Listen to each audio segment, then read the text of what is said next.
Nacional 40. ¿Cómo están? Hola, buenos días, ¿cómo estás, Nahuel? Bueno, vamos directamente al tema, como digo yo. Hoy voy a tocar me gustaría poder charlar de un tema muy controversial, que es cómo han cambiado los paradigmas que rigen la humanidad.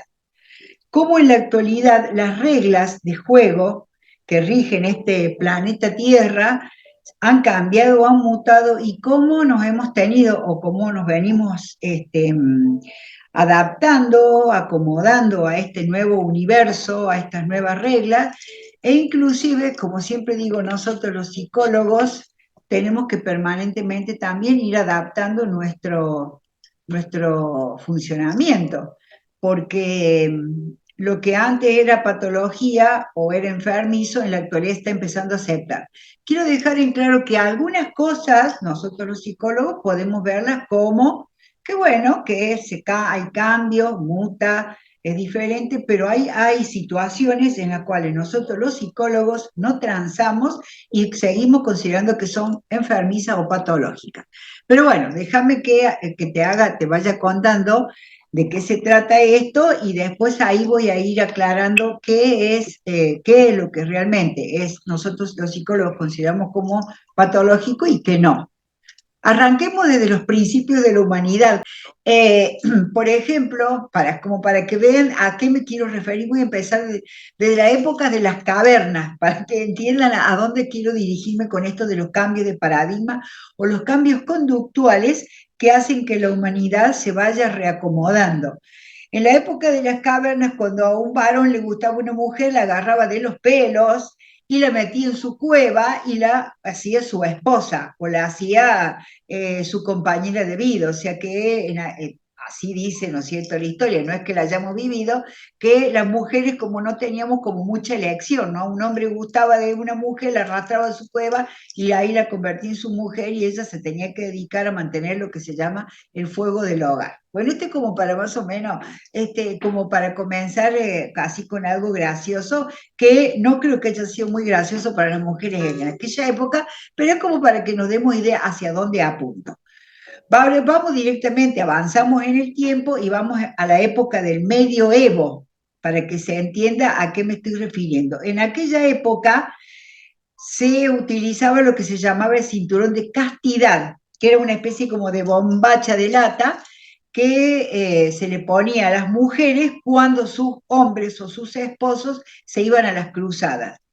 Dicen que es un poco romanticismo esta idea porque estos cinturones de castidad en realidad le aseguraban al varón que su mujer no tuviera o no mantuviera relaciones sexuales con otros varones. Pero dicen que es un poco romanticismo, que en realidad no, porque esa zona es muy húmeda, era totalmente antihigiénico, entonces como las mujeres morirían de hongos y de enfermedades porque es algo muy antihigiénico. Imagínense ustedes una bombacha de lata que no, para que ningún hombre tuviera acceso a ella. Mientras, en tanto, los varones se iban a las cruzadas, a la guerra, ¿no es cierto?, a la época de las cruzadas, inclusive las mujeres de los gladiadores también pasaban por esta situación mientras ellos se iban a la guerra, y dicen que como no había mujeres en estos cuerpos de guerra, los gladiadores mantenían relaciones sexuales entre ellos. O sea que era como para que, lo que quiero decir es como que vayamos viendo que esta cuestión de la homosexualidad o los vínculos sexuales entre varones no es que esté de moda ahora, sino que ya viene de vieja data. Sin ir más lejos, en la época de los baños, los filósofos o aquellos hombres eruditos o los que más se suponía que eran los más sabios de la época, reunían en estos baños públicos, que eran una especie como de baños termales, y allí compartían además relaciones sexuales con los más jóvenes, que es lo que se llamaban los mancebos. Y para ellos era un orgullo, para los más jóvenes, ser elegido por uno de estos sabios, estos personajes, ser elegidos como sus compañeros sexuales. Hablando de eso, me gustaría aclarar que en la época la época sobre todo de los griegos, para que vean cómo ha ido cambiando, ¿no? La concepción de la vida. La mujer tenía como dos roles, ¿no es cierto? La mujer, una era un rol de esposa que se quedaba en su casa a criar, a parir hijos y a criarlos, y otra era el lugar de las amantes, eran las que ocupaban como sería como el lugar de privilegio en aquella época. Ellas eran las que acompañaban a los varones en las reuniones, o sea, la mujer se quedaba en su casa y la amante era la que acompañaba a los varones a las reuniones, para que vean cómo ha cambiado. En realidad ahora la amante ocuparía un segundo lugar y la que acompaña o la que comparte las reuniones sociales sería en la actualidad la esposa. Voy a ir aclarando estas cosas, voy a ir jugando, ¿no? Entre el pasado y el presente y cómo han ido cambiando las cuestiones de los paradigmas, ¿no es cierto? Cómo ha cambiado el paradigma. Vamos a hablar entonces, ya que estamos hablando de esto, vamos a hablar de la cuestión de la virginidad. La virginidad es más que nada un constructo social, o sea, como que a nivel de concepto médico o científico no tiene ningún asidero, porque cuando hablamos de la virginidad hablamos del himen, y la mujer puede perder el himen no solamente en las relaciones sexuales, sino montando a caballo o en cualquier otra situación. La virginidad en las épocas previas, en las épocas anteriores, era casi como una obligación y un orgullo llegar al matrimonio que esta idea de virgen.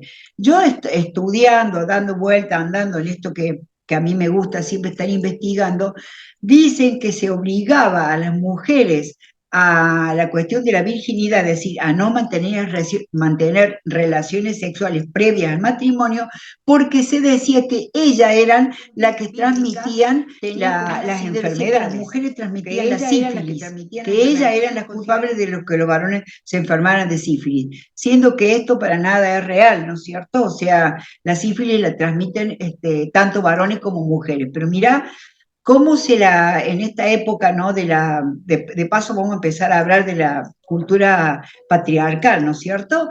Cómo se la condenaba a la mujer a un determinado lugar, ¿no? O sea, conservarse virgen, porque se le adjudicaba que ella era la transmisora de una enfermedad, siendo que esto no era real. Entonces, ya que vamos a hablar de eso, vamos a hablar de la patria potestad.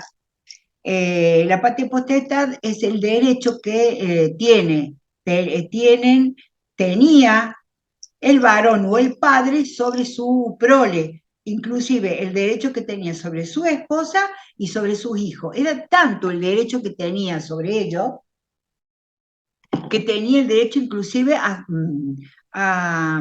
matarlos, o sea, tenía el derecho sobre la vida y la muerte de sus hijos, de su prole y de su esposa. Fíjense cómo sería de terrible esta historia, que el hombre, el padre, el pater, tenía todos los derechos sobre su esposa y su hijo, siendo que en la actualidad la patria potestad está compartida, es decir, tanto el papá, tanto el padre como la madre tienen derechos sobre los hijos, es decir, y no hasta hace no mucho tiempo, la mujer, la madre, no podía sacar sus hijos, por ejemplo, del país o llevarlos sin que tuviera la firma del padre autorizando dándole permiso a llevar a los hijos de viaje o ir a sacarlos del país. O sea, ¿cómo ha cambiado esto? En la actualidad ambos comparten ese derecho y tanto la mamá como el papá tienen el derecho de sacar o de ir, de viajar con sus hijos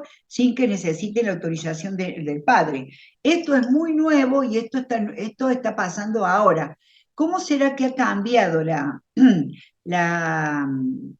cómo ha cambiado el paradigma que antes los hijos llevaban el apellido del padre y en la actualidad los hijos no solamente pueden llevar el apellido de la madre, sino que si toma la decisión, el matrimonio, la pareja, el hijo puede llevar primero o puede llevar primero el apellido de su mamá y después de su papá.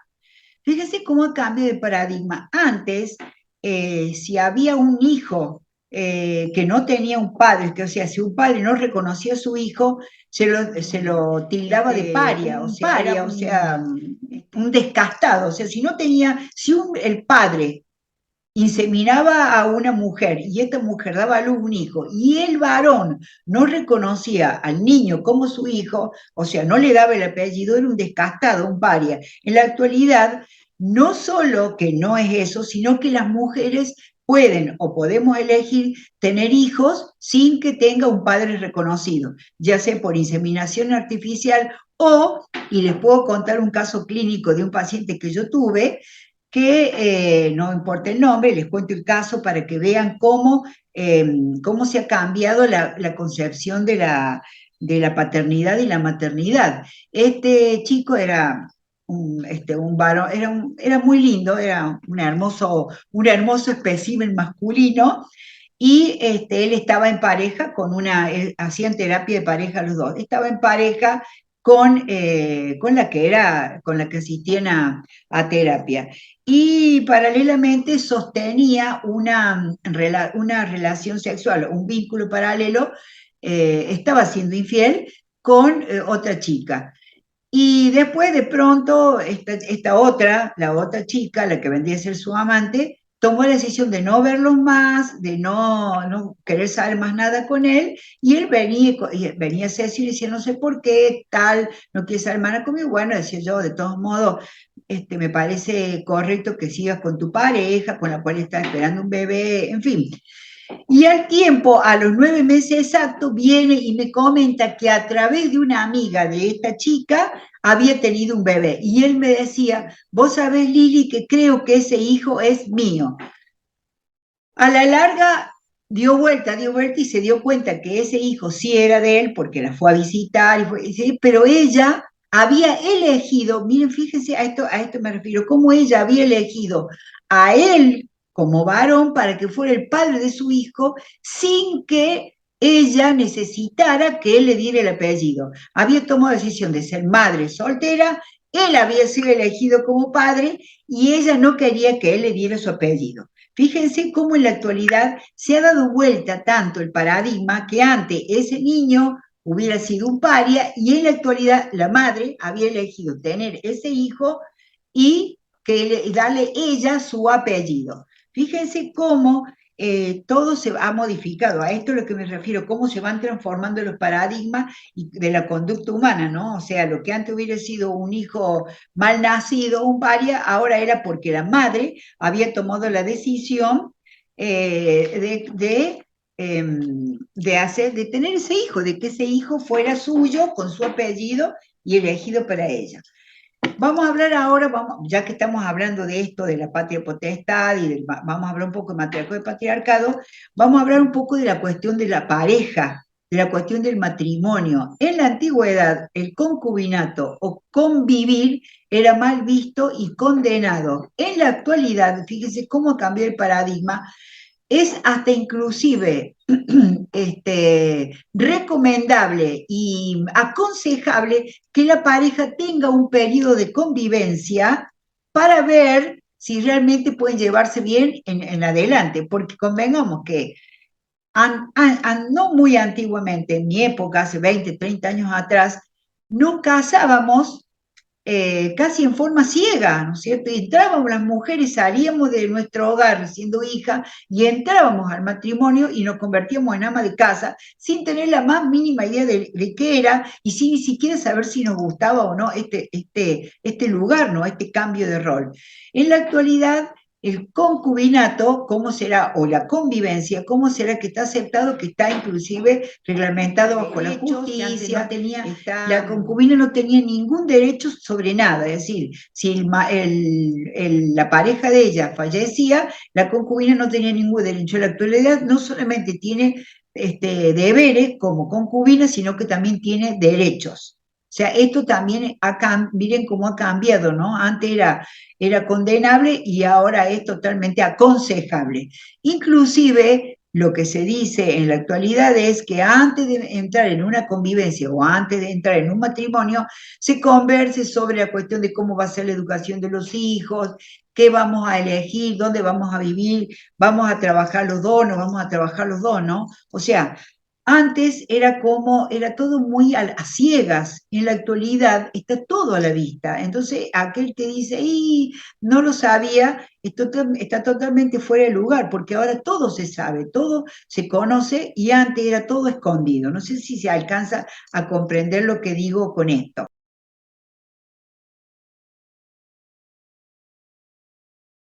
Dicen que hubo una época en que existió el matriarcado, es decir, que las mujeres eran las que dominaban, las famosas amazonas, y ellas dicen que raptaban a los hombres y eran los que en realidad eran esclavizados por ellas. Que después, a posteriores, surgió lo que es el patriarcado y que el hombre tiene como mucho miedo, el varón tiene mucho miedo inconscientemente o genéticamente a que vuelva a suceder esto del matriarcado. Porque dice que cuando las mujeres eran las matriarcas, eran bastante malas, en fin, entonces dicen que los varones tienen miedo a que regrese inconscientemente a que regrese la cuestión del matriarcado. Quiero diferenciar algo que quede muy claro, que una cosa es el matriarcado y otra cosa es el feminismo. El matriarcado es una organización social en la cual la mujer es completamente dueña absoluta de todo, es la matriarca. Y el feminismo lo que busca es la igualdad de los géneros. Por eso es muy importante no confundir matriarcado con feminismo, ¿no? Una cosa no tiene nada que ver con la otra. El feminismo, repito, lo que busca es la igualdad de los géneros, es decir, que las mujeres tengan los mismos derechos que los varones. Lo que pasa es que si nosotras las mujeres queremos los mismos derechos que los varones, también tenemos que tener los mismos deberes que los varones. Así que es todo un conflicto esta cuestión del feminismo, no me quiero meter en ese ámbito, pero que quede claro que el matriarcado no es lo mismo que el feminismo. Sigamos adelante entonces con la cuestión de los paradigmas, cómo han cambiado los paradigmas de lo que rigen la sociedad. Antes existía lo que se llamaba la poligamia y en la actualidad existe lo que es el poliamor. Voy a explicar un poquito para que se note la diferencia. La poligamia es el derecho del varón de tener varias esposas. Varias esposas. En algunas culturas, no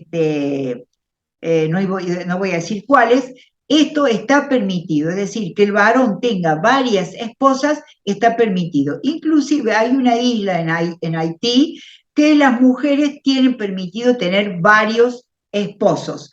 En la actualidad eso no está permitido, es decir, que el varón tenga varias esposas en las culturas nuestras no está permitido. En otras sí, pero por lo general en las culturas occidentales no está permitido. Lo que ahora sí está permitido, y allí es donde quiero entrar a detallar esto de lo que es la patología, es el poliamor. El poliamor es el intercambio de pareja, la cuestión de los swingers, la cuestión de los tríos.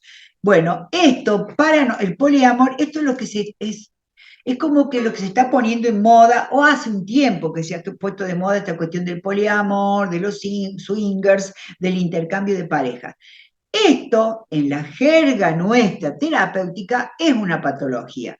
Yo siempre digo que utilizo a veces expresiones o juego un poco así como al límite de lo que quiero llegar, al límite de lo que quiero conversar o sobre lo que quiero hablar.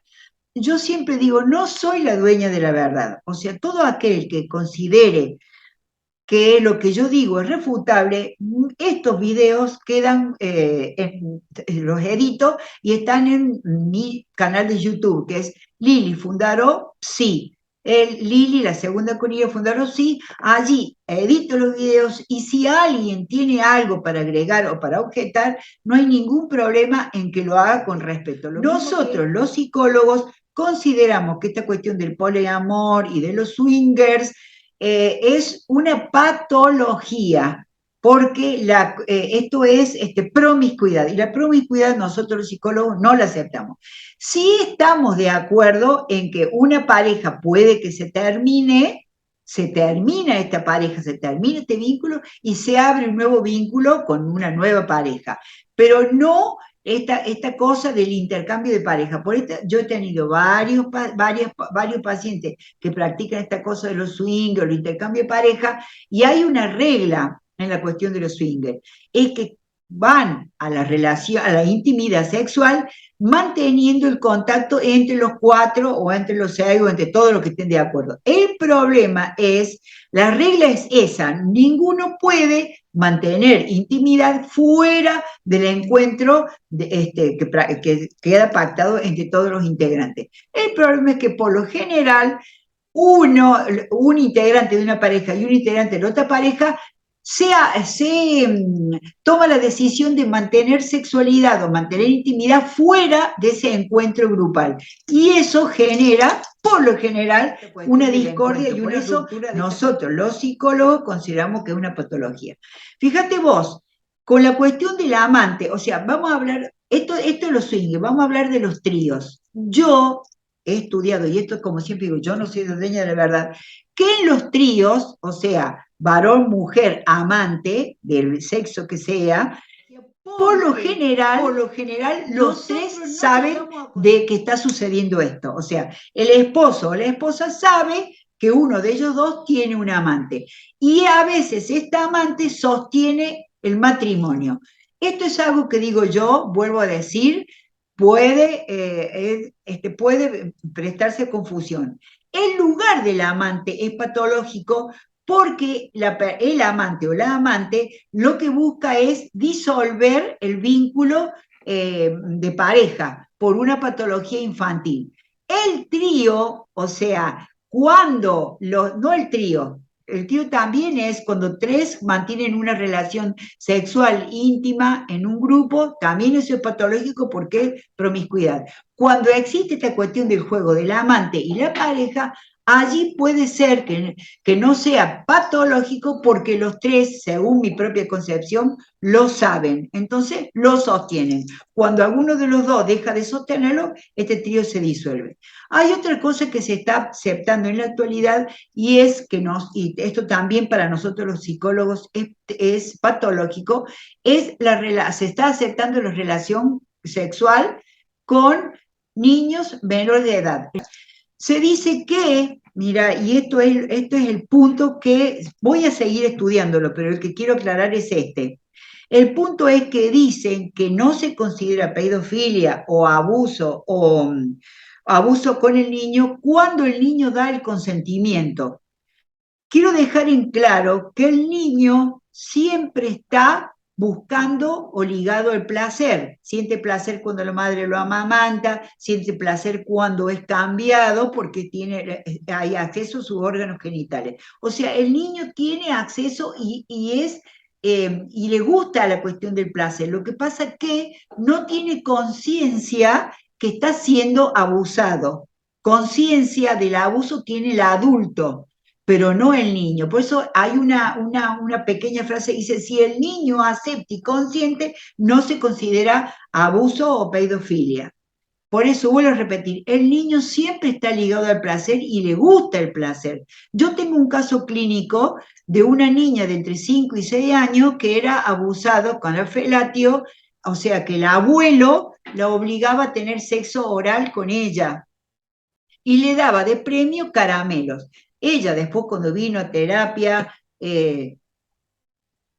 muchos años después, cuando ya era una adulta, ella decía en las sesiones, cuando al fin dijo, se dio cuenta y aceptó que había sido abusada durante varios años por su abuelo, ella decía, yo iba, no es que él me obligaba a ir donde él estaba, yo iba, y no sé si iba porque él me acariciaba o si iba por los caramelos. O sea, fíjate vos cómo un niño no tiene conciencia de lo que hace, sino que lo hace por el mero placer. Ya estoy diciendo, por el placer de los caramelos o porque el abuelo la acariciaba y tocaba sus partes íntimas, entonces ella sentía placer. Este es uno de los puntos más importantes que sabemos tocar los psicólogos, los terapeutas, cuando llegamos al punto del abuso sobre el niño.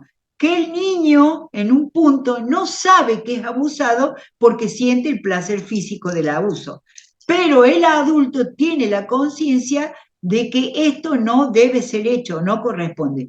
Eso nosotros los psicólogos consideramos que es patológico. Se está aceptando en la actualidad, se está diciendo que si el niño consiente no es abuso, pero eso es lo que he intentado explicar, el niño no tiene conciencia que está siendo abusado. Y de una u otra forma, cuando el niño crece y se convierte en un adulto, lleva la carga de este abuso infantil. Inclusive al niño se le dice, no digas nada, si vos decís, yo le voy a, o sea, puede ser amenazado, te voy a pegar, el adulto lo coarta al niño diciéndole que no diga lo que está sucediendo. O sea, inclusive en el niño sucede esta cosa del misterio y del secreto. Tengo un secreto con mi abuelo, tengo un secreto con mi tío, tengo un secreto con mi hermano más grande. Entonces el niño no tiene conciencia de que está siendo abusado hasta después cuando se hace adulto o adulta y allí se da cuenta que sí, que ha sido abusado y la carga o el shock o el trauma, aunque no lo querramos aceptar, lo persigue casi toda la vida. Puede llegar a resolverlo. En el caso de este caso clínico que estoy contando, ella lo resolvió. Por lo general, cuando hay abuso infantil, termina con una bulimia y una anorexia. Esta chica tenía esta patología, que la bulimia y la anorexia, que no saben si lo que es. Y después pudo resolverlo, pudo elaborarlo con varios años de sesión y actualmente está casada, tiene su propio hijo y está todo bien. Pero el abuso sobre los niños, sobre el niño, sigue siendo una patología. Quizás todo lo otro era muy gracioso, esta cuestión de la patria potestad, que yo estoy muy de acuerdo que la madre, si al final es la que queda embarazada, la que gesta y le da luz a un hijo, considero que es correcto que el niño lleve, si está de acuerdo los padres, lleve el apellido primero materno. O sea, puede resultar muy agradable esto, bueno, sí, convivamos un tiempo para ver si queremos seguir casados o no. O sea, estos paradigmas, bueno, han ido mutando, nosotros los psicólogos, los terapeutas nos vamos acomodando y bueno, sí, convivan, no convivan, está todo bien, qué sé yo, cuídense, no tengan hijos en un principio, antes apenas las mujeres o las contraían matrimonio automáticamente tenían que tener hijos porque la mujer estaba para dar a luz, para parir, y en la actualidad ya no, las mujeres pueden elegir casarse, mantener una relación de pareja, convivir, y no hace falta que tengan la obligación de tener hijos, pueden trabajar, o sea, todos estos paradigmas, todas estas reglas de la humanidad han ido cambiando y nosotros los psicólogos nos hemos ido acoplando y acomodando a todo esto. Pero hay en los puntos que he dicho que nosotros los psicólogos mantenemos lo que es una patología. Ya lo he dicho, las dos patologías que acabo de hablar, eso por más que los paradigmas estén cambiando y haya toda una modernidad, para nosotros los psicólogos sigue siendo un comportamiento patológico y sí, o enfermizo. Allí está editado. Si alguien quiere agregar algo, quiere comentar, quiere quejarse, quiere objetar, yo no tengo ningún problema. Inclusive si me pueden seguir en mi Instagram, que es lo mismo, Lili Fundaró, sí, PSI. Pueden seguirme allí. Yo subo todos estos videos y los pongo para que sean de público conocimiento. Como todos los psicólogos hacemos, tenemos que ir cambiando, mutando y aprendiendo con la humanidad o con las personas, ir cambiando nuestros paradigmas, porque si no nos convertiríamos en unas momias viejas que no aceptamos nada nuevo y nos sostenemos siempre en lo mismo. O sea, desde Freud en adelante, la humanidad, los comportamientos y las conductas han ido cambiando. Nos hemos ido adaptando en la medida de lo que podemos. Pero lo que es patológico, era patológico en aquella época y sigue siendo patológico o enfermizo.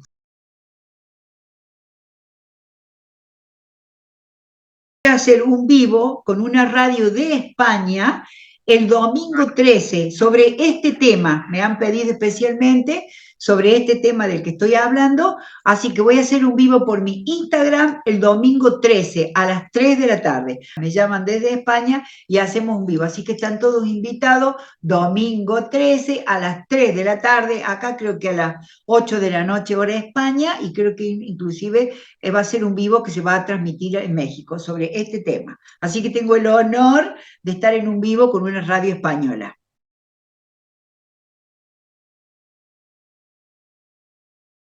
Si quieren agregar algún comentario sobre este tema que he hablado, abajo pueden dejar todos los comentarios que quieran, todo lo que ustedes deseen, que yo los leo, leo todo y contesto todo. Y si no, tengo mi teléfono 351-594-2253, allí pueden mandar mensajes, lo que necesiten, yo estoy a disposición.